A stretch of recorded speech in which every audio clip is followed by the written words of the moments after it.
can't do it. We'll do it live. Okay. Do it live! I'll write it and we'll do it live! This is Snowman in the Morning, and it begins now. That's a spicy meatball! Need a little excitement? Excuse me, bitch? You know what? That makes me mad. I ask myself, is it worth it? I answer myself, yes, it is worth it. Did you not get the memo? It's still freaking cold, man. It's cold, period. All right, since I got to get hyped up and cranked up, the hell with it. Let's roll. Good morning. It's Wednesday and it's still cold, damn it. Snowman in the Morning with you on this Wednesday, a few minutes after the hour. Big show today. Second hour, I got a music producer who's a sports buff, and he's going to talk some sports with me throughout the second hour. He goes by the ID and the stage name of Germ So True. He's also a member of the Inscriber Magazine Network. He's going to join me, talk some NFL, talk some NBA. Chris Dietz will come on at quarter after the hour to talk some college football. Got Rich Garcia to talk Stanton to the Yankees. Programming note, tomorrow will be a repeat episode because I have an appointment tomorrow morning, and I'll tell you all about it a little bit later. Just know I got something to handle, and it will get handled. Speaking of handled, do y'all really think a meeting between LeVar Ball and the Lakers would get him to back off? Let's see. As a friend of mine once said, not no, but hell no. I really don't think that. Well, thanks to Bleacher Report and thanks to one member of my production crew. Matter of fact, let me thank my production crew. Shane Lake, Christy Lubeck, Richard Garcia, and JJ Neely. And you can also check us out on our socials, Instagram, Facebook, Snapchat, and Twitter. The ID you need is SIT Morning. And the website, snowmaninthemorning.com. Now, to this. Have y'all ever just been, to all the sports talk hosts, the guys that have been there with me, have y'all ever just been handed a layup to begin your show? I got one in front of me.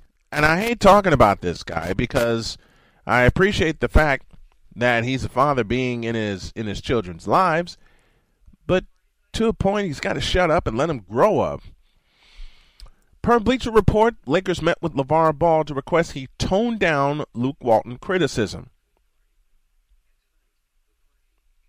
Let me read that again. Lakers met with LeVar Ball to request he tone down Luke Walton criticism. Let that marinate for a moment. Tone down Luke Walton criticism and LeVar Ball in the same sentence. Once again, let that marinate a minute. Now that you've let it marinate, this is an early edition of Snowman's Take, and I'm about to go completely the hell off. Why is LeVar Ball around the Lakers in the first place? Yeah, his son got drafted, Lonzo, the oldest, who's going to be the only one in the NBA, and he ain't going to last in the NBA very long, in my humble opinion. But as it reads, and again, this is per Bleacher Report, LeVar Ball's outspoken nature recently landing him in a meeting with members of the Los Angeles Lakers front office, which should have happened a long time ago. Pre-ESPN.com's Ramona Shelburne, Lakers team president Magic Johnson and general manager Rob Pelinka met with Ball to ask him to tone down his public criticism of head coach Lou Walton. Ball told Shelburne he's just trying to do what's best for his son, Lakers point guard Lonzo Ball. bullshit. He said, quote, "It was the best thing, man. Everybody's going to try to make it an ego thing like I'm trying to tell them what to do," which I feel that's exactly what he's doing.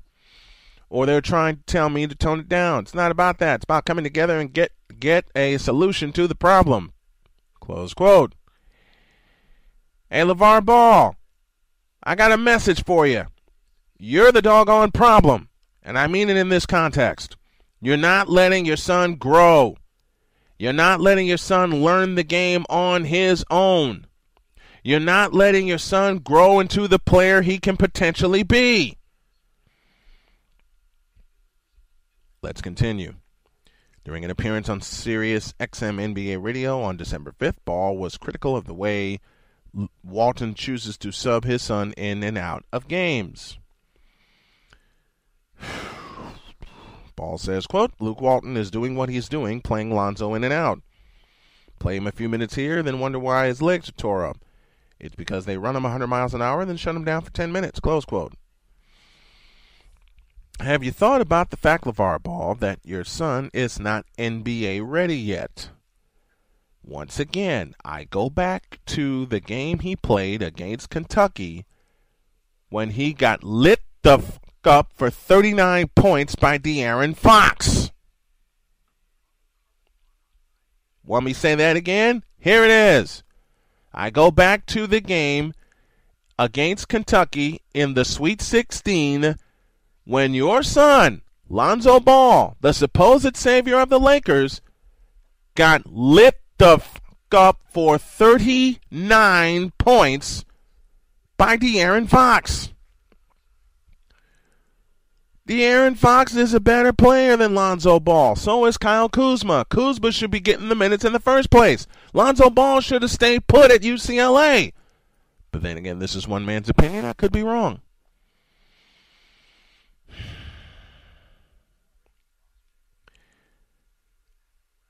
Don't get it twisted. I love when fathers are in their children's lives, but at a certain point, you have to let your kids grow up, especially when they are off to college. And my father will tell you that. Michael Jordan will tell you that. Magic Johnson will tell you that. Any father who's the father of an athlete that has garnered a name for himself will tell you, let the kids grow up. A lot of people seem to forget how much of a spotlight was on James and Marcus when they were playing and Michael Jordan would show up at the games.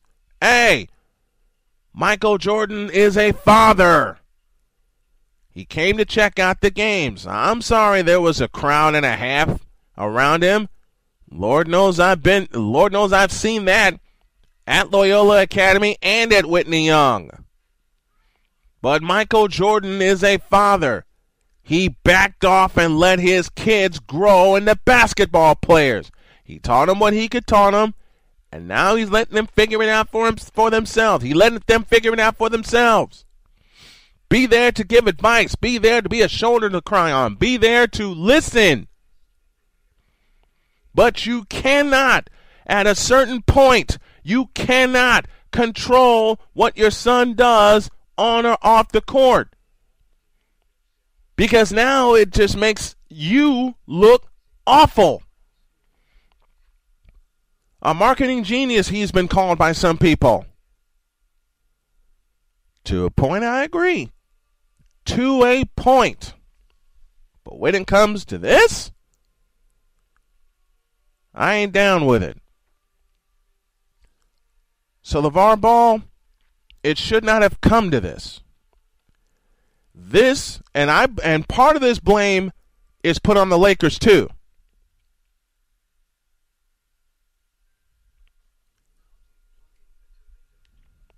The Lakers should have nipped this in the butt a while ago. And to be perfectly honest, the Lakers should not have wasted a draft pick on him. But it's going to be up to Lonzo and Lonzo only to figure out where he is basketball-wise. I'll read the final 2 paragraphs of this article. Lonzo has struggled out of the gate with the Lakers. Heading into yesterday, the 20-year-old was averaging only 8.6 points per game while shooting 32.1%, though he's been productive in other ways with 7.1 assists and 6.8 rebounds per game. The Lakers have put their hopes in Lonzo developing into their franchise point guard. LeVar is going to be his son's biggest cheerleader, but the team needs to make sure it doesn't come at its expense. I will say it again. The Lakers should have nipped this in the butt long before now. They should have nipped this in the butt long before now.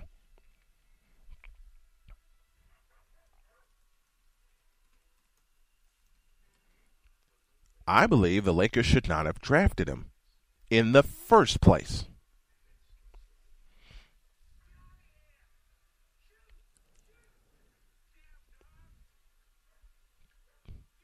It should not have happened. They should not. And I will say it again.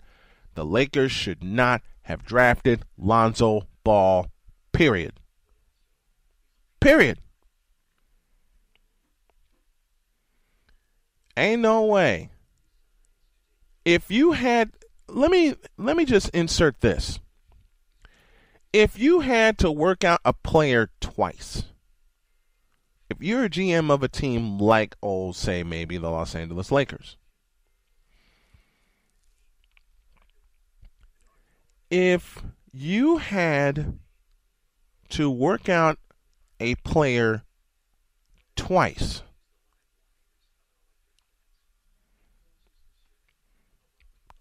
mind you, and you weren't impressed the first time, but then got talked into drafting him the second time, sorry, wouldn't have wasted the pick.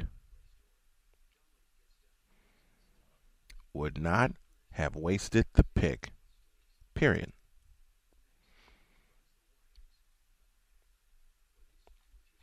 The fact that you had to bring him in the second time should tell you he's not ready.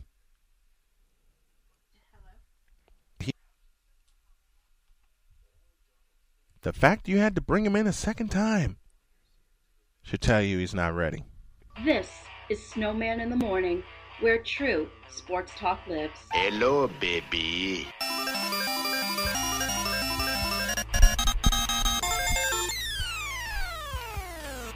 Okay. We had some technical issues during the break. That's why it was a little bit extended, but we are back. It is 20 beyond the hour. I got Richard Garcia coming after the next break, but we're going to talk some college football right now. And to help me do that is a member of the Dietz College Football Chat. The man himself, Chris Dietz, is on the line with me. Good morning. Or did I lose him? All right. This thing's being an idiot right now. I'll get him to call back in just a moment. But Chris Dietz will join me. That's a promise. That is a promise. Y'all may have heard some things during the break, and I think I got him now. Once again, Chris Dietz has joined me to talk some college football. Good morning, sir. Good morning. How you doing, Snowman? You ever have one of those days where technical difficulties just blows everything sideways? Oh, we've had plenty of those on my show. The Fifth Down College Football Show guru himself, Chris Dietz, is now on the hotline with me. And let's begin in Knoxville. They finally have a coach. That they do, and it's the most interesting hire I've ever. The process was a joke, and that's an understatement. We didn't get to talk about this because we didn't get into it last week, right? Because we had a little bit of a break here. Yep. But on my show 2 weeks ago, we destroyed Tennessee. Just wholeheartedly. We went for a 30-minute, me and my co-host, 30-minute discussion of everything wrong with Tennessee, and it was a train wreck, but it was awesome. I mean, we got into it, and now they hire a coach. And the most amazing thing about it is you have to go back to they hired Greg Schiano. Mm-hmm. And everybody went up in arms. Oh, my God, Greg Schiano, the fans did not want him. Yep. The first reason they didn't want him was his record at Rutgers he's basically has a 500 record at Rutgers. Mm-hmm. But you have to understand, when he took over Rutgers, they were a 2-win program. Yep. So he had 3 years of winning 2 games, and then all of a sudden they blew up. Mm-hmm. So now Tennessee goes out and hires a guy, and they hired Justin Pruitt, the defensive coordinator at Alabama. Right. Do you know what his head coaching record is? Do I want to know? His head coaching record is 0-0. He's never done it before. Uh-oh. So basically what they did is they said, well, this guy who has a record is bad, but this guy who doesn't have one is okay. So it's even though they hired somebody, it's still a train wreck, and I still want to get some kind of information on why T. Martin was never put up for that job and never said, hey, here's the head coaching job. Never considered. He led them to a national championship, and he doesn't even get a call about this. That was basically our 30-minute rant. Was how does T. Martin not have this job already? And the only reason that we could come up with is the tone of his skin. That you is beat me the to only it. thing I can think of. You beat me holding to him it. back. Okay, let's go all the way there and piss a lot of people off in the process. Why are you not going to hire some? Oh, I'm going all the way there. Why are you not going to hire somebody that knows the Tennessee program, lived in the Tennessee program, brought them to prominence with a national championship by quarterbacking your team to said national championship, and you're not going to hire him because he's black? What the hell is wrong with this picture? That's basically been our take on this, and I have no idea. Like we went through all the listings of what T. Martin was the perfect candidate. I mean, he was, like you said, he led the team to a national champion. They fired the athletic director, hired the coach that brought him to Tennessee, Philip Fulmer. So his ex-coach is now the athletic director. How the first call is not to T. Martin, a offensive. It's not like T. Martin is just standing on the sideline. He is the offensive coordinator of possibly the number 1 pick in the draft. Mm-hmm.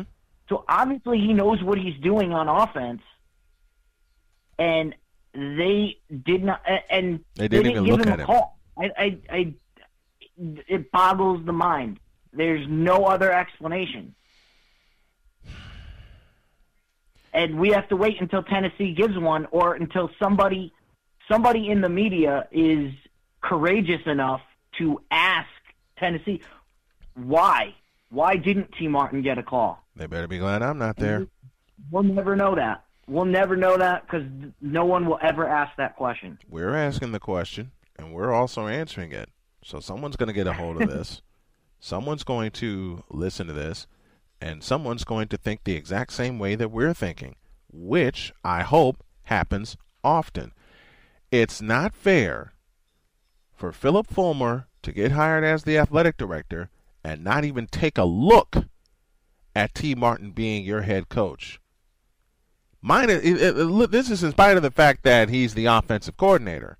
Okay, so he kind of developed the system that's there right now. Why can't he lead the team? Yeah, Like I said, there's no explanation for it.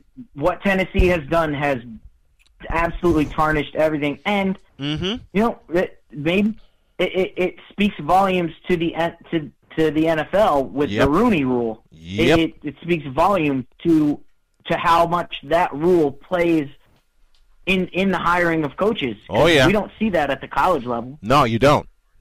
You absolutely don't. Which is horrible. I mean, if Kentucky can survive Joker Phillips, okay, and when Joker Phillips got there, he had a pretty good program. He lost a lot along the way, but they gave him a shot. Why can't Tennessee do the same thing?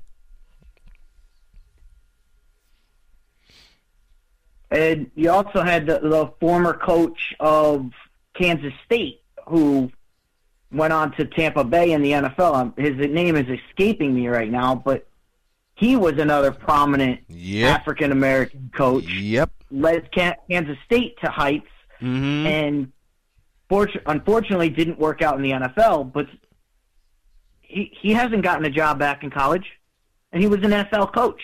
So it just goes to show you the range of that discussion and everything that they've opened up. They've opened up a Pandora's box that probably can never get back in. Man, let's just be honest. That Pandora's box was kicked wide open a long time ago. It's just now coming to the forefront in 2017 with this obvious, and yeah, I'm going to go there. It may sound a little biased, but this is one man's opinion. Keep that in mind, ladies and gentlemen. With this obvious omission of the correct candidate to coach Tennessee.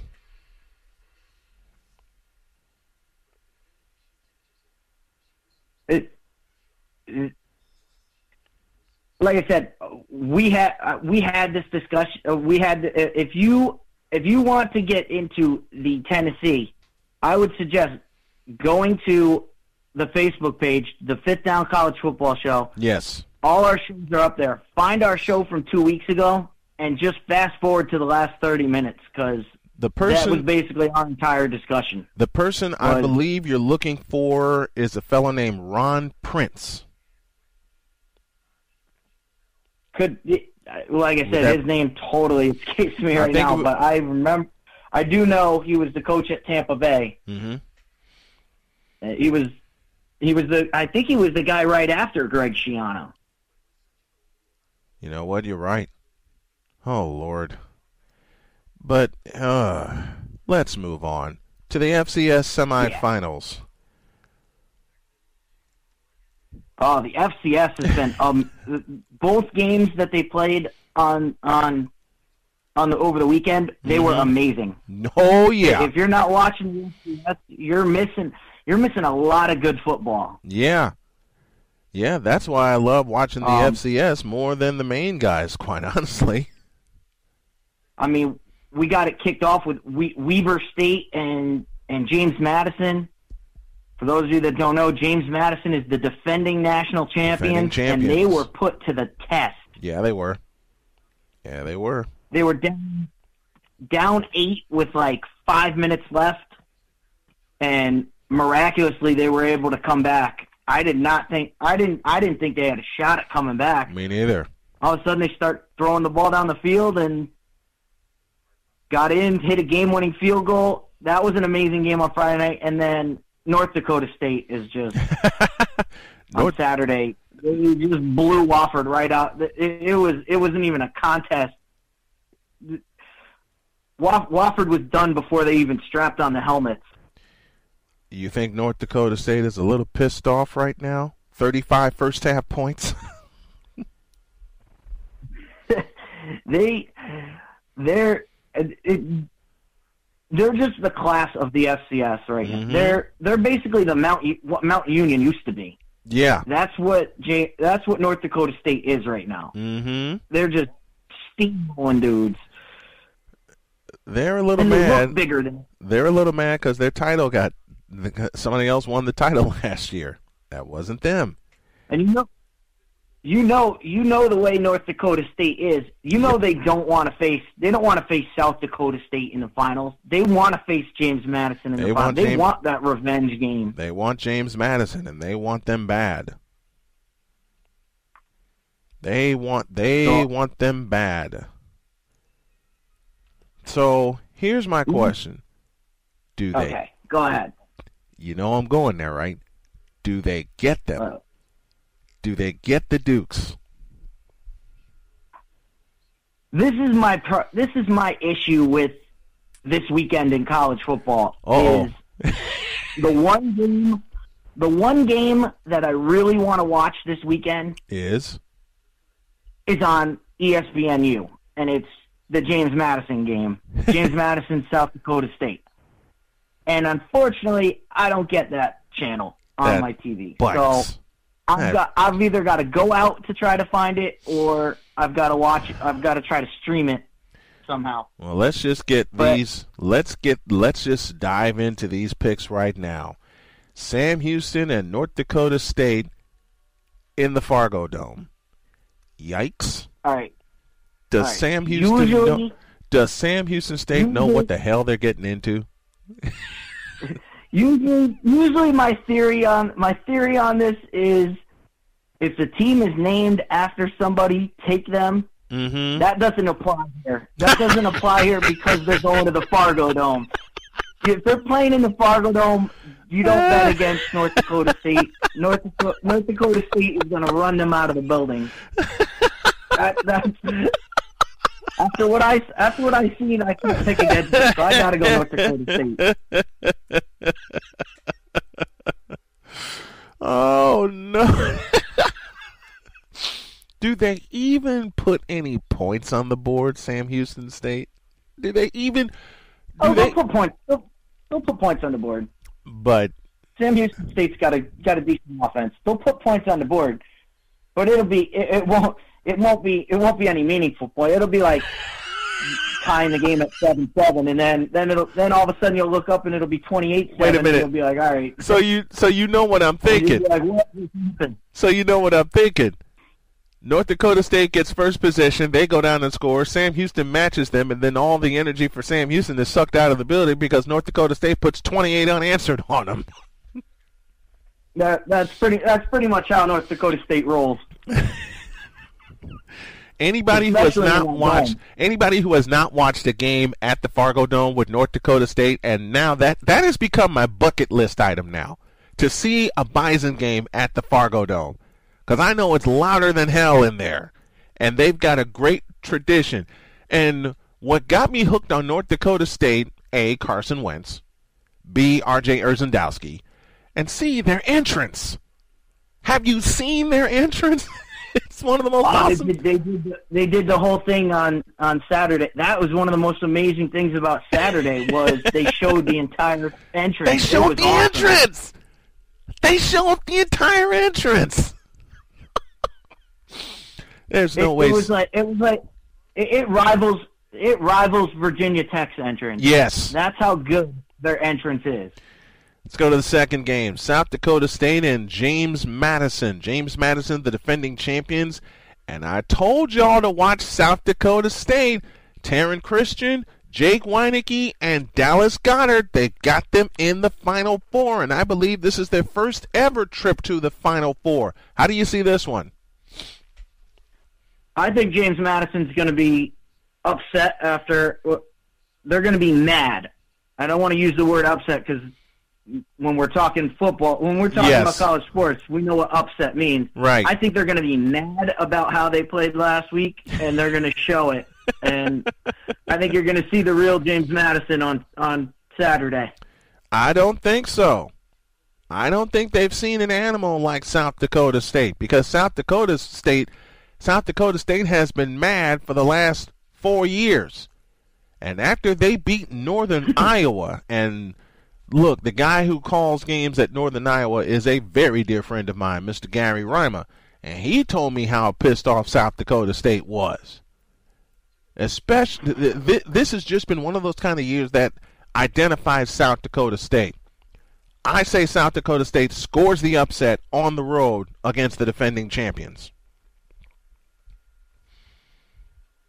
All right, sir. Well, we disagree there. I think we got a rematch. I think we got a rematch in the title game. This might be a Dakota Marker title game, but it could go.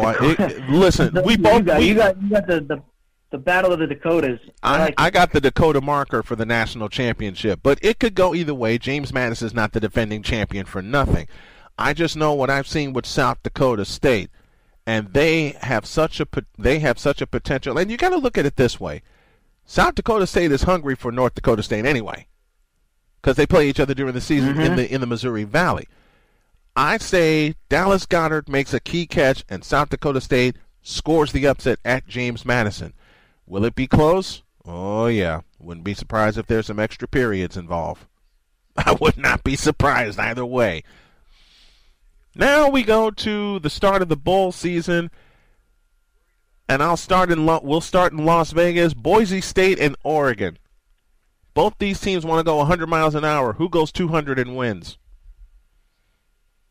I'm gonna pick Boise State here, and I think it's gonna be because, I know Oregon is in the middle of a transition, and I know the feeling is, they did pick their offensive coordinator to be the coach, and the players made that decision, which is really it was nice to see. It was good to see a school do it the right way. Do their hiring the right way. Ask the kids who they want. I don't think that's enough, though. I think that's. I think Boise State is gonna be able to come out and do what they do. They like a balanced offense, and they're gonna keep Oregon. I've seen Oregon a couple times, and when Oregon gets either too heavy on the run or too heavy on the pass, that's when they get in trouble. Yep.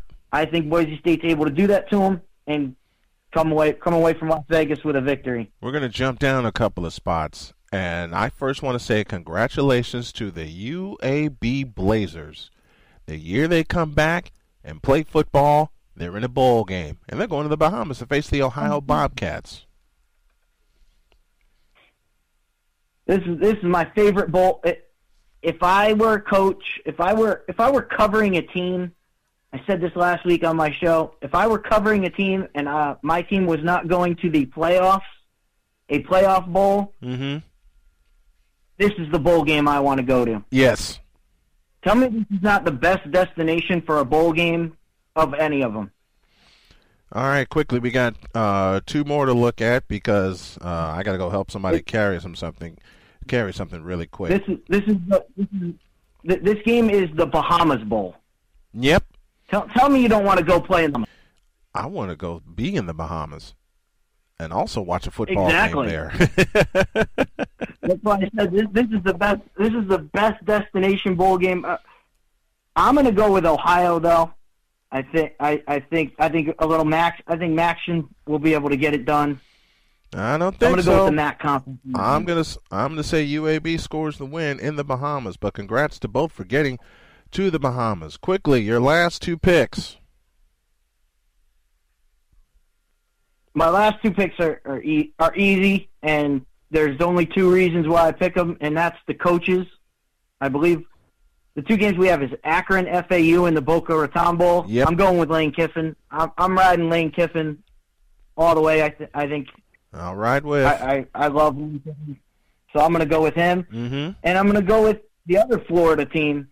Temple Florida and FIU in the Gasparilla Bowl.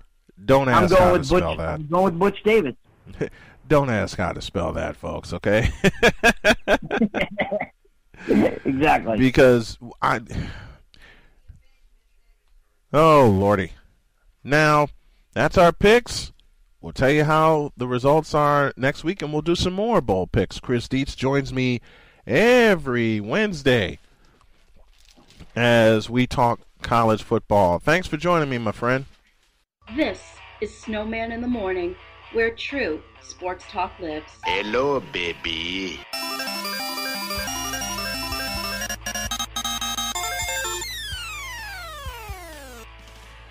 Oh, brother. Thank you, Chris Dietz, for coming on. Got everything sorted out and put away. Richard Garcia is on the way to talk some baseball, and then a fellow who goes by the stage name of Germ So True. He does it all, music, sports, and everything. He'll join me at the top of the second hour. But first, want to remind everybody, Snowman in the Morning brought to you in part by Cleaver Supplements. Pure supplements for when genetics are just not enough. If you'd like to be a sponsor of this here program, then all you have to do is drop an email to snowmaninthemorning@gmail.com or give a ring to 219-561-0983. There are a few more things that, beg your pardon, we're going to add to it, but we'll get into that later. Right now, we're going to talk some baseball, and to help me do that is a fellow by the name of Rich Garcia, who helps man the Arena Sportsnet Chicago side of things. Good morning, sir.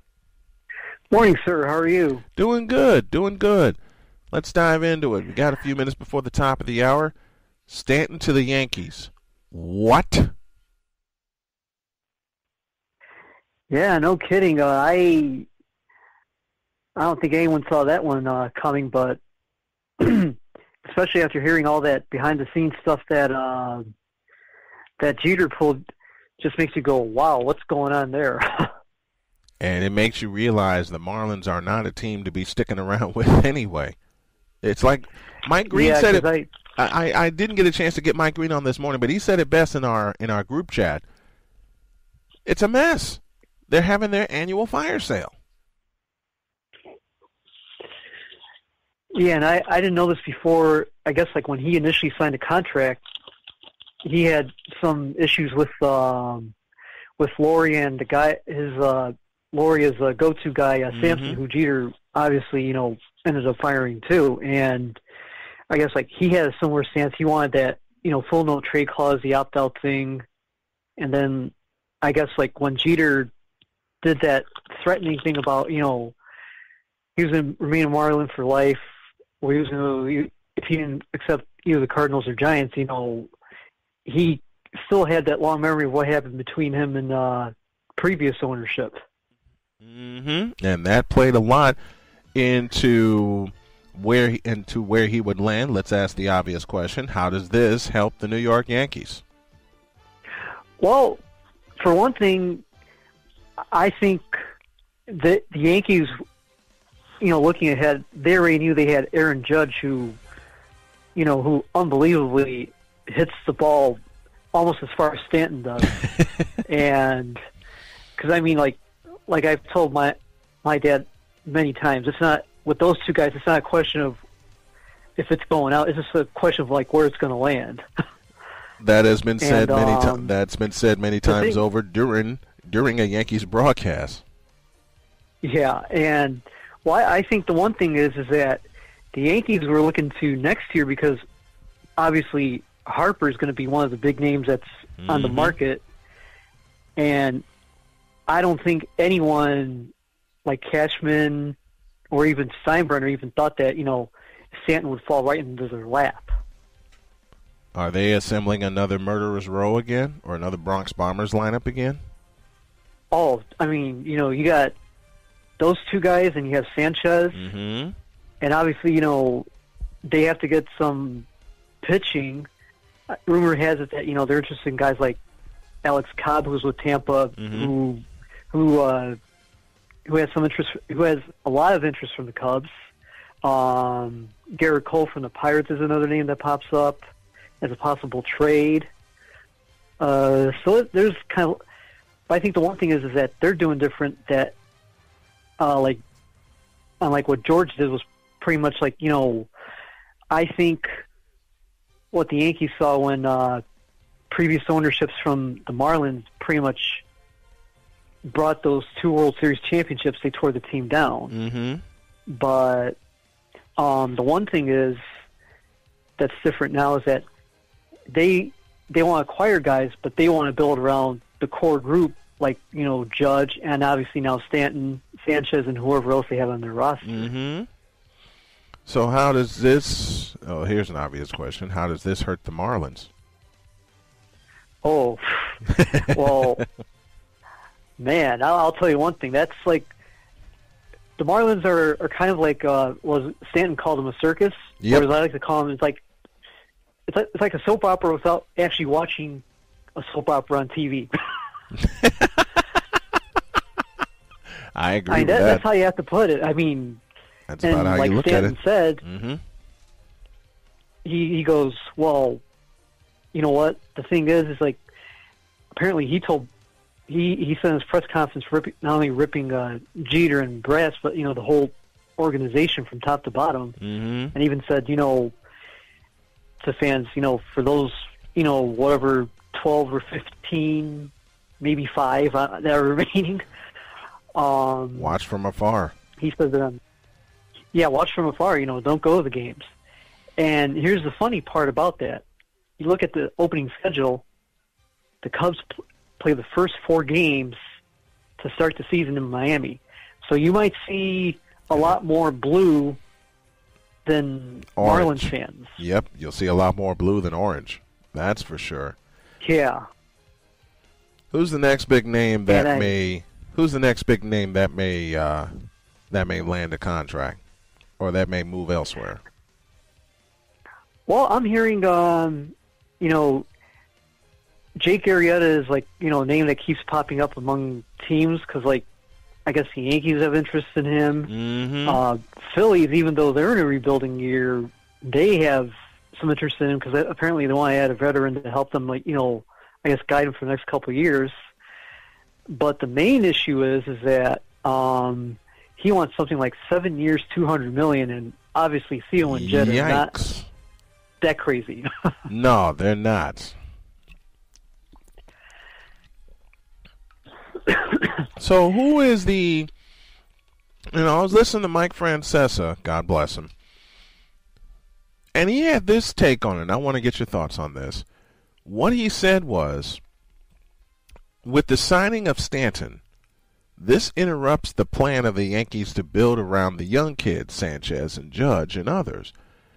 And now Stanton and Judge may clash as to who's the leader of the team. What are your thoughts on that? Do you think they'll clash, or does Stanton no, take a step back and say? I don't think so, because I read an article. I guess Cashman had talked to Aaron Judge before, I guess, because he already let them know that they were talking. Mm-hmm. And Aaron Judge was very open with that. Okay. And he was like, well, because I think he sees. I mean, he's obviously from afar seen what Stanton can do. Mm-hmm. And I mean, obviously, that really helps them. And here's the funny part: that same article, because it was from a certain network, which I'm not even going to name. Don't, please don't. If it's one I think if it's what I think it is, please don't. No, I don't. But interesting take on it, which I didn't know, and I totally forgot about it. Because if you look back, when the Yankees got A-Rod, Derek Jeter was not. They said, I guess, they didn't have a picture of him. Mm-hmm. The way to describe it, he wasn't exactly enthused about Alex Rodriguez coming here because he felt A-Rod was going to take all his take all the shine over him. Mm-hmm. And not until before he left is when they actually did something, and by then, the relationship between those two was completely strained by the time A-Rod left. Yeah. And I'm not surprised at that either. But you say this is different? Yeah, because you know what? These are two up-and-coming guys. I mean, Judge obviously knows he's on a winner. Stanton, I think one of the things that bothered him is that, he felt when he signed a contract, they were going to start building. And I was listening to that link that you sent me of that radio station, New York, The Fan. Yeah, their take on it. Yeah, I think it was Benigno. I think it was Benigno and Roberts. I said, yeah, and just the way it sounded, Stanton was really unhappy there because the thing is, like one of those guys said, they built a core group of hitters. I mean, that lineup, any National League team, no matter what division, wouldn't want to face them. Mm-hmm. And then I think now that he looks at it, you know, obviously when you come with the Yankees, you know, obviously there's a history or the organization going way back to, like, you know, when to the 20s. Yeah. And then to now. And I mean, and the one thing is, you know, obviously he's lingered in obscurity. No, I mean, you know, most people in the National League knew who he was, but then outside of that, you know, you go like to New York, Boston, etc. Everyone's like, "Who's this guy?" Yeah. But now he comes to the Yankees, and everyone's going to know who he is on a daily basis. Mm-hmm. That's very true. That's Richard Garcia joining me to talk some baseball. Surprised but not surprised that Stanton lands in New York. We're going to follow everybody's movements throughout the offseason, and we will keep you updated on where everybody's going as we get ready for the 2018 Major League Baseball season. Rich, thank you very much, my friend. I'll talk to you next week. Oh, absolutely. Yeah, and can't wait for 2018 to hit. It's going to be really interesting between now and spring training. That is the truth. Thank you very much, my friend. All right, you're welcome. True. Sports Talk Live. Bazinga! Did you not get the memo? Second hour of Snowman in the morning, 2 minutes beyond the second hour. Want to thank y'all for joining us. Let me thank Chris Dietz for popping on. Let me thank Richard Garcia for popping on as well. Got a fellow who was identified by Germ So True. He's the sports and music man coming in less than 120 seconds. And we're going to talk NFL and some NBA stuff, and not the kind of things you talked about. I gave him a couple of names to look at as far as the draft goes in 2018.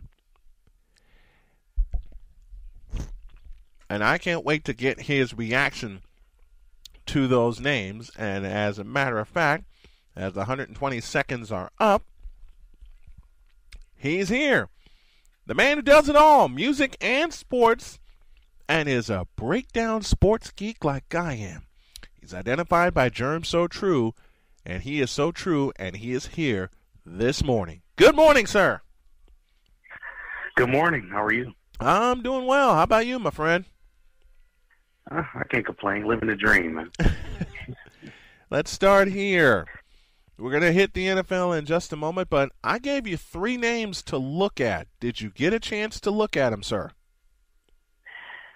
No, I didn't get a chance to look at them last night because I had some more studying that I was doing on some of those elite quarterbacks, quote-unquote prospects that a lot of the scouts were enjoying. I got you. And, yeah, we'll get to that. If you're thinking the way I'm thinking, you know why I'm laughing right now. Yes, it's very interesting how when people talk about franchise quarterbacks in particular, we talk about certain things and we talk about traits. And what I notice about a lot of scouts in general is a lot of scouts have favorites. Yes, it's not really anything other than the guy has a favorite, and the favorites. I mean, we all have our guys that we say, I just like the way this guy plays. But at the same time of doing that, certain things translate to Sundays, and certain things don't translate to Sundays.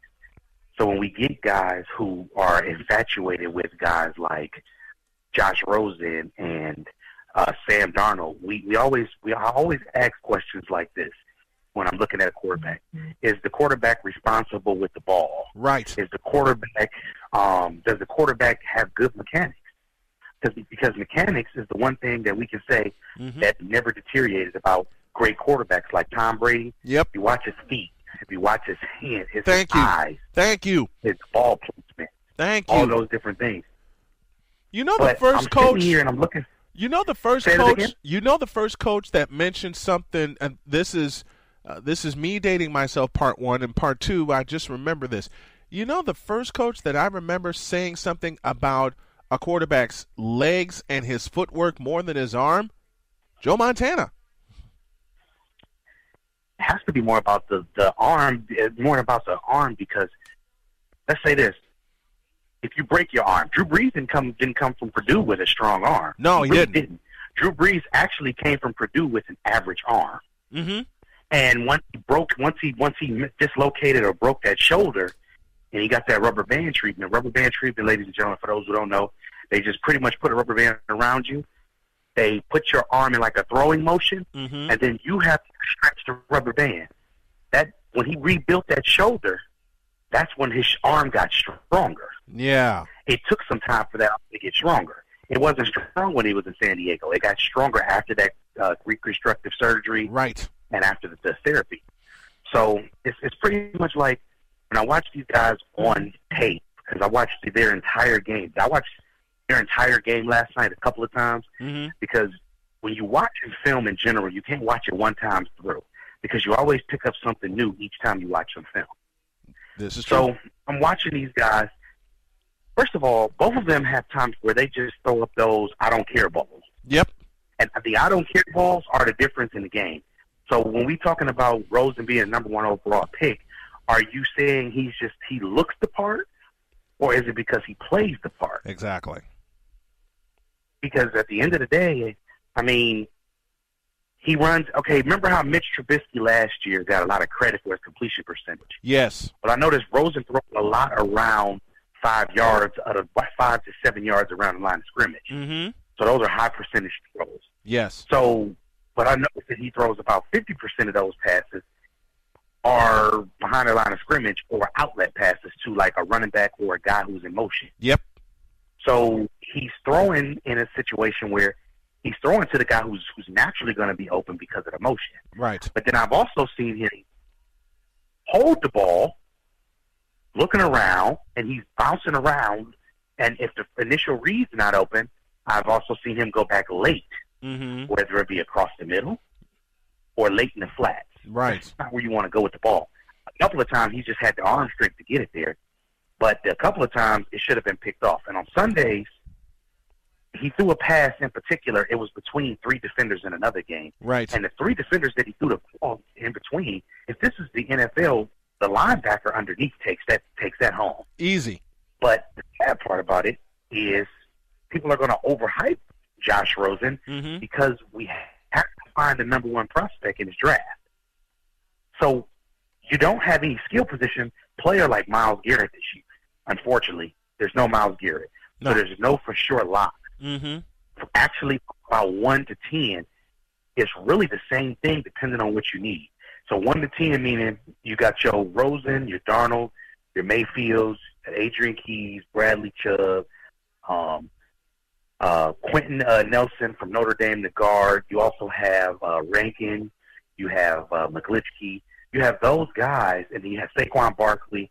Those are going to be the top 10 guys. Yes. Those are some of the top 10 guys. Yes. But after that, it's just like the quarterback position is always inflated. So when you do a mock draft, you have to look at what teams really need a quarterback, because teams that don't need a quarterback necessarily are the ones they always end up mocking. Like they keep saying the Browns got to take another quarterback.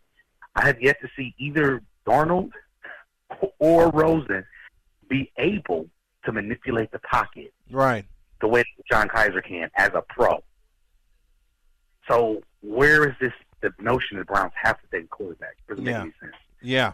But it is what it is, man. It's just scouting. You have to be unbiased. You have to be able to read and dissect the things that, as I say, translates to Sunday. True. It's about just understanding what they do and what they don't do well and what they do well. If I have to say what Josh Rosen does well, he can complete some very, very good passes when it comes down to about the intermediate range. In the intermediate range, when he does throw those passes for the most part, they're pretty crisp. But if you can stop the receiver's progress, meaning press coverage, things like that, those guys, he will make some bonehead decisions. Will that hold true? He will throw it up for grabs. Will that hold true for Trubisky? I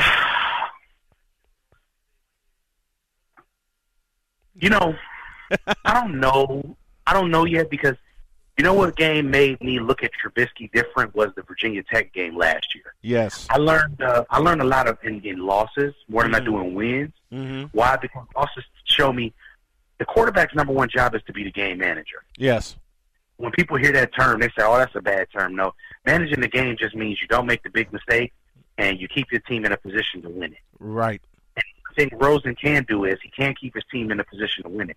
But what is he really managing at the end of the day when he's normally looting in some riots? Mm-hmm. And looting in a riot, for anybody who doesn't know, means he puts up these great numbers, but he always loses. Yeah. He loses a lot of games. He puts up big numbers. Mm-hmm. But we got a guy like Arnold who has Ronald Jones, who's look out for that ranking, that scouting ranking list. Right. For running backs. It's about 15 good ones in this draft. Mm-hmm. Ronald Jones is just sometimes look like the best player on that team. It's just the things he does in space and the things he does in those tight holes, mm-hmm. the ability to understand when to bounce it, when to take it up the gut, when to cut back. It's just all of those things. And Darnold actually manages the game for the most part for them. True. So we may think, to be honest, if you put the right talent around Darnold as he's developing, Darnold may be the one who may be able to manage the game. True. Rosen looks like he could be the guy who could win you some games, but we don't know if he'll ever be the best quarterback in the league or in the upper echelon because we don't even know we don't know what kind of talent necessarily will be what he needs to win. Let me throw one more quarterback at you that a lot of people are looking at, and I'm looking at him also, but I'm doing a lot more breakdown with him. This is Trace McSorley that I'm speaking of from Penn State. Your early thoughts? McSorley is an interesting prospect because he's one of those athletes again, and those athletes that are good for those zone reads. But if you had to look at McSorley and give him a little bit of a comparison, okay, look no further than Marcus Mariota. He's going to be good with the zone reads. He's going to be good with those type of things. He's good with the ball in his hand. The problem is will he be able to, on Sundays, make some throws that's going to translate to first downs mm-hmm. and touchdowns. That's what it's all about, first downs and touchdowns. If you can't convert a third down, then you're no good because you're not going to be able to get to the touchdown. Right. That's how it goes. That's exactly right. McSorley's the guy that you'll see. He could be a late-round guy. I'm going to throw out a name, too. That's another big hype train name. Lamar Jackson. Lamar Jackson, combination of he's the combination of Denard Robinson and RG3. Mm-hmm. He's Denard Robinson with the rock when it comes down to running it, but he's RG3 when it comes down to his arm strength. Mm-hmm. That kid has some great arm strength. He has great zip on the ball, too. Problem is, if you looked at his stats this year, looked at Baker Mayfield's stats, he has 500 total more yards than Baker Mayfield, and he has almost 2,000 less passing yards. So the fact that he's a rushing quarterback actually puts together a total package for his rushing yards. Right. Rushing and passing yards. So he has almost 5,000 yards of offense by himself. But we talk about Baker Mayfield having 4,400 yards of offense by himself, and we're not even including any rushing he's done. And he's only thrown five interceptions this year. So for him to throw the ball as much as Baker Mayfield throws it, he shows that he can control the game and he can control the pace. It is going to be very, very interesting moving forward to see how these guys translate and how this draft process goes for these guys. I'm really looking forward to it. But right now, I know people are probably asking, who would you rank number one for the quarterback class as of today? Give me Baker Mayfield at 1 and give me Rosen and Darnold kind of tied at 2. Because they both have seasons they do well, and I see that one or the other could go over the other depending on which team it is. Dig it. Absolutely dig it. The man Germ So True, the music and sportsman that does it all, is joining me here on the hotline talking all things sports during this second hour on this Wednesday. Quick programming note, don't forget tomorrow you'll hear a repeat. You'll probably hear this conversation. I'll be back Friday due to an appointment that I have. Let's switch gears to the NFL. I want to step all the way back and give you the floor. You give me your take. Everybody heard my take on Eli Manning in that situation. I want to hear yours because you brought up some good points when we talked last night. Well, Eli Manning in the Giants situation is very intriguing. Eli Manning is one of those quarterbacks who he's never been great. He's always been solid or okay. So when people say, oh, he won 2 Super Bowls, first things first. Eli Manning has never been hot during the playoffs. Shout out to my boy Rob Cobb. You know, that's my boy. That's my guy. But I just want y'all to know he's never been hot during the playoffs. Every quarterback has had maybe one good game, 2 good games in the playoffs. Eli Manning has had maybe 2 good games in the playoffs. But I've noticed Eli Manning has had some of the luckiest situations ever in history to transpire in order for him to win. That catch by Mario Manningham in the second Super Bowl was probably one of the most ridiculous catches we've seen, besides the catch we've seen 4 years prior when David Tyree caught the ball with his helmet. So, I mean, we get a lot of things from Eli Manning that people won't say that it's lucky. Well, the play was made. Of course the play was made. But the point I'm making is these are not high percentage throws that he's making. Eli Manning has always done well when he's had 2 things: a good running game and somebody to bail him out. If he doesn't have anybody to bail him out, we're going to have a problem. You mentioned David Tyree, and here's what a lot of people don't understand. In the 2011 NFC Championship, and you mentioned players that bail out Eli Manning, and I totally agree with you with that. In the 2011 NFC Championship in San Francisco, Eli Manning took an absolute pounding, but he had a receiver that bailed him out the entire game. What can you do? You tell me. And that Mario Manningham catch got Mario Manningham a contract somewhere else, and he got overpaid. Yep. And we haven't heard from Mario Manningham since. So once again, Mario Manningham was I think he was a Warren G. Harding product out of Warren, Ohio, by the way, and played for Michigan, I believe, as well. Mm-hmm. So off the top of my head, if I remember correctly. So just shows you how much football I'm into. But I get it. It's just like altogether, when you see the body of work of Eli Manning, if I went and I show film of what Eli Manning does well, we would see that Eli Manning is a guy who he's a quarterback who, when he has something to manage, he can do it. But the difference is Eli Manning needs somebody to protect Eli Manning from being Eli Manning.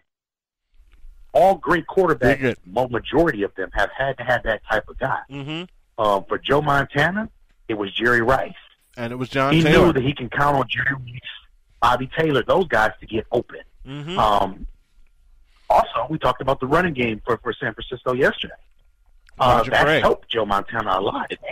Roger Craig for many years. Exactly. So you don't win Lombardis without your team being good. He didn't beat Tom Brady. The Giants beat Tom Brady. Because I remember in 2007, I remember this. You guys can Google, YouTube this if you need to. Randy Moss dropped the only pass I've ever seen him drop in a big game. It was a contested throw. Mm-hmm. Brady put the ball, and this is one thing that people don't understand about Tom Brady. I don't like to talk about Tom Brady because I can argue that Tom Brady is the greatest quarterback to ever play the game in many different aspects and angles. Right. But the reason why I don't even want to argue that is because it's subjective to people who are going to watch the film and take the film and use it. Yes. But the difference in here is Brady, they say Brady doesn't have a good arm. He doesn't have a better arm than Peyton Manning. Well, that throw he made to Randy Moss 60 yards in the air was right there. and the ball was right in the breadbasket. Mm-hmm. And Randy Moss dropped it right off his hands. Yep. If he catches that ball, does Eli Manning win that Super Bowl? No. No, I don't think so. Absolutely not. I don't think so. And two plays later, Brady gets sacked. Mm-hmm. So, once again, that pass rush was one of the best pass rushes we have seen in years. That pass one rush. of the best pass rushes we've seen, period. In a long, and I mean, can we name 10 pass rushes that were better than that pass rush? Ewan Ura, Michael Strahan, Justin Tucker inside at the 3 technique, just destroying every guard he's seen. Yep. It was nothing that New England can do. You know what? I can name a couple of better pass rushes. Here's the point. They were all Giants. Does the name Lawrence Taylor come to mind at all? I could say something very inappropriate about Lawrence Taylor, what he used to do before the game, before he had 4 sacks. Yes. But he's one of the most, and that's the thing in general, man. Eli has had some very interesting teams. Remember, Earth, Wind, and Fire, Bradshaw, Jacobs, and Ford.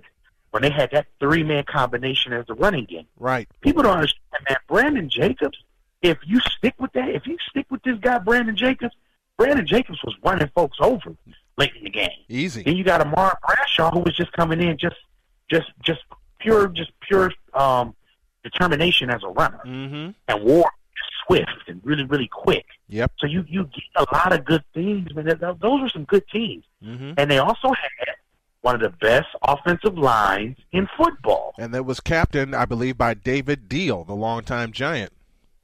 And there you go. Chris Snee, he was one of the big-time players on that line at that time. I mean, we're talking about an entire line. But the big point I want to get to for everybody, so we can move forward, and I can, of course, because we got to share the microphone here. Of course, but the big point I want to make is Eli Manning and Peyton Manning are no different in some senses, and most quarterbacks in history are no different in a certain sense. And why I say this is because every quarterback, except for maybe about 5 or 6, who won a Super Bowl or 2, they've won a Super Bowl or 2 for a reason. I'm gonna give you an example. When Aaron Rodgers won his Super Bowl, Aaron Rodgers had 2 things going for him. An opportunistic defense, and a good running game.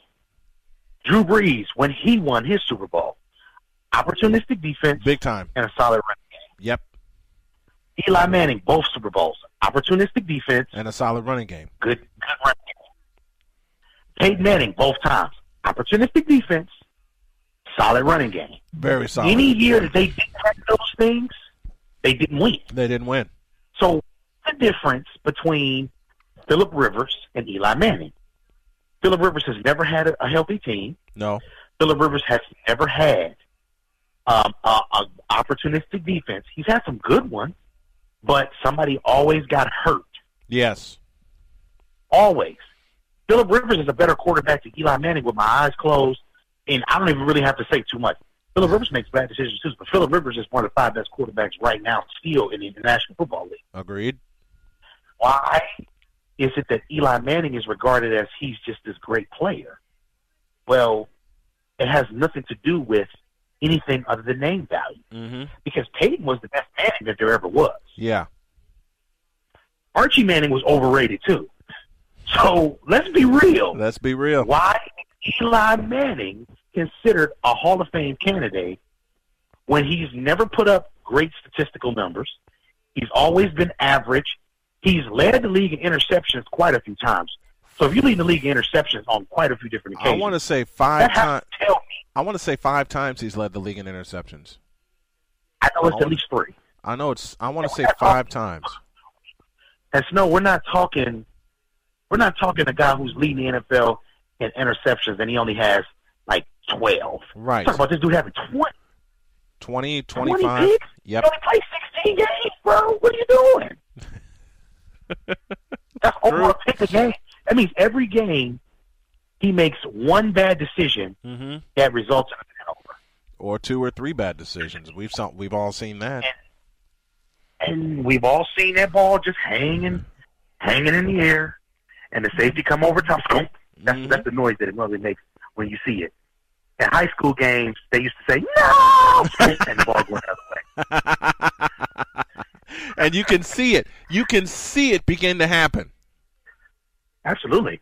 Eli is not the most terrible quarterback, but he's just like a lot of quarterbacks. And it's just to say, Eli Manning's not Peyton at all. No. But the difference between Eli and Peyton is Peyton was better at reading defenses. Peyton was better with anticipation. Peyton was better with feet and mechanics and all of those things. I still think to this day that really is maybe 4 quarterbacks you can argue that are better than Peyton Manning. And being objective, I can name 50 quarterbacks better than Eli Manning. Cool. I would rather have Terry Bradshaw. Oh, Lord. Than Eli Manning. I love it. I would rather have. I love it. You can give me a lot of different players other than Eli Manning at the quarterback position, because the quarterback position in general It's just the one position that I can't have a turnover machine. Yeah. I can't have a guy who just throws the ball up every time. And if you throw it up, you have to throw it up the spot. I mean, Tom Brady has done this with, I don't know. I mean, come on, man. Yeah. Odell Beckham is one of the best receivers in the league. How do you throw the ball in that situation and get your receiver destroyed like that? Yeah. And then we've also seen him throw it to Eli Manning has got more receivers killed than he's got more receivers noticed. Yep. So I agree with you on all your points, man. I agree with you on all your points. Let's shift gears to the NBA before we get out of here. And I began the show. You want a layup right about now? Sure. I'll easy listen, no easy baskets, no Larry O'Brien trophy. That's the motto. I'll jump center and I'll tap it to you down court for the first score of the game. Let's go. Why the hell are we still talking about LeVar Ball in this situation? Every time LeVar Ball speaks, I think he sets everybody back about 5 years. Like I said, like I asked you, do you want to lay up to start this conversation right now? Really easy. If you want to be a big baller, get your teeth clean first, man. That's the first thing you need to say. I don't have anything that I think about LeVar Ball personally besides I just think he needs to be quiet. Yep. When we're talking about him and Lonzo, to be completely honest, don't get me wrong, Lonzo, the problem is we got to stop trying to expect people to come into the NBA or come in and just be number one option alpha dogs right away. Yep. You have there's time. It takes the average 4 years to get accustomed to the NBA or the NFL. Yeah. So let's stop with this whole notion of, oh, well, you got to be, no. Stop. A dude is not a bust after 1 year. A dude can't be a bust after 2 years. Because here's the difference. Sometimes it's not about that other stuff. And I'm going to use a prime example. People say Kyrie Irving can't lead no team. He can't be the leader. Well, who says who? What type of players does Kyrie Irving play well around? He plays well around skilled players and not specialty players. Right. At the time, what did the Cavs have? They had specialty players. So what do specialty players do? They normally have one skill set or maybe at the max two.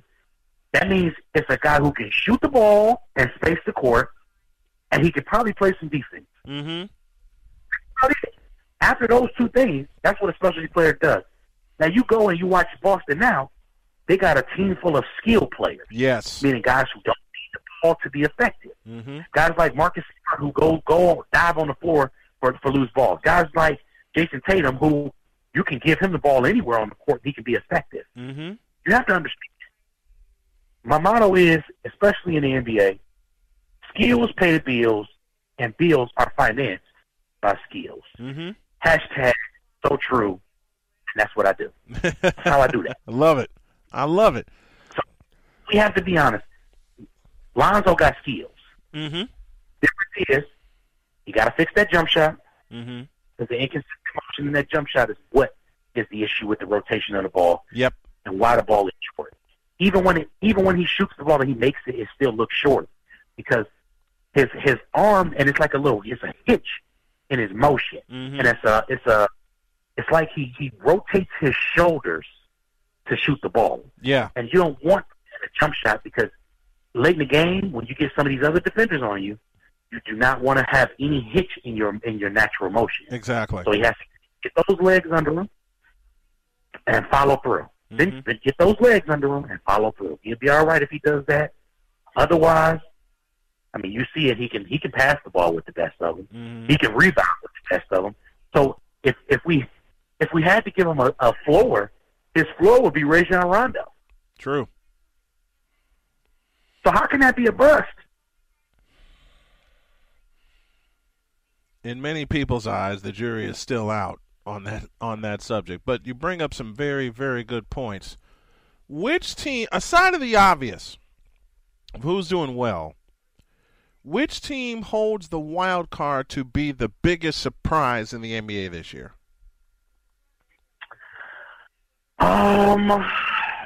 We want to do one from the East and one from the West? Yes. This team is going to be obvious in the West, the Spurs.